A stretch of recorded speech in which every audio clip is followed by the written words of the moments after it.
Fashion বাজার অনন্যাদি YouTube চ্যানেলে আপনাদের সবাইকে স্বাগত।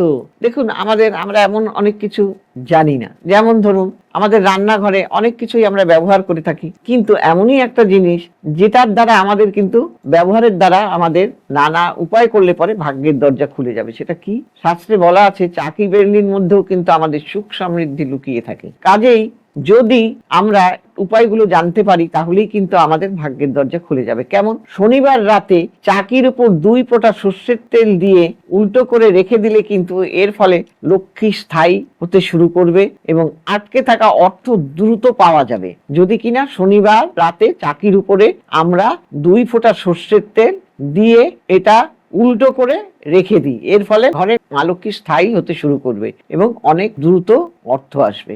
আবার যদি রুটি বেলার সময় যেন কোনোভাবেই বেলনা চাকিতে শব্দ না হয়, সেই দিকে নজর রাখতে হবে। বেলনা চাকিতে শব্দ হলে আর্থিক ক্ষতির কারণ হয়ে যেতে পারে। কাজেই এই সময় আপনারা কখনো রুটি বেলার সময় শব্দ করবেন না বা রাখার সময়। আবার চাকির উপর সিঁদুর 7টা ফোঁটা যদি দেওয়া যায়, সর্ষের তেল দেওয়া যায়, তাহলে কিন্তু গ্রহের বাধা দূর হবে, বন্ধ ভাগ্যের চাকা খুলে যাবে। কি করলে? না, নেতিবাচক শক্তিও কিন্তু আমাদের এই বেলনা চাকি যে কোনোভাবেই কিন্তু অবহেলা করলে চলবে না। চাকির উপর সিঁদুরের 7টা ফোঁটা দিয়ে সর্বদা সর্ষের তেলের কাছে রেখে দেবেন। দিলে কি হবে? গৃহের যে কোনো বাধা দূর হয়ে যাবে। সর্ষের তেলের কাছে রেখে দিন। একটা সর্ষের তেলে যে শিশি রাখেন তার কাছে এটা সিঁদুরের ফোঁটা দিয়ে 7টা সিঁদুরের ফোঁটা দিয়ে রেখে দিন। আবার বেলনা চাকি পরিষ্কার না রাখলে গৃহের কিন্তু বাস্তুদোষ সৃষ্টি হয়। তাই জন্য সবসময় বেলনা চাকিটাকে পরিষ্কার করে রাখবেন। আবার বুধবার একটি পাত্রে কয়েকটা তুলসী পাতা এবং একটা কয়েন রেখে তার উপরে যদি বেলনা চাকি উল্টো করে রাখেন, এর ফলে কিন্তু আপনার অভাব অনটন জলের মতন যে অর্থ বেরিয়ে যায় সেটা কিন্তু বন্ধ হয়ে যাবে।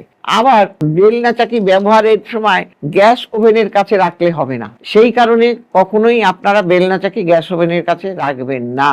বুধ এবং বৃহস্পতিবার কিন্তু আপনারা বেলনা চাকি কিনতে পারেন, কিন্তু কখনোই শনি মঙ্গলবার কেনা উচিত হবে না। এইভাবে যদি করতে পারেন আপনারা অনেক উপকার পাবেন। সবাই ভালো থাকবেন এবং যার মনে হবে আমাকে দেখাতে চাইছেন, নিচে যাওয়া স্ক্রল দেখে যার যেখানে সুবিধা হবে সেখানে আপনারা বুকিং করবেন এবং অনলাইনে দেখাতে চাইলে অনলাইনেও দেখাতে পারবেন যারা দূরে থাকেন। সবাই ভালো থাকবেন। নমস্কার।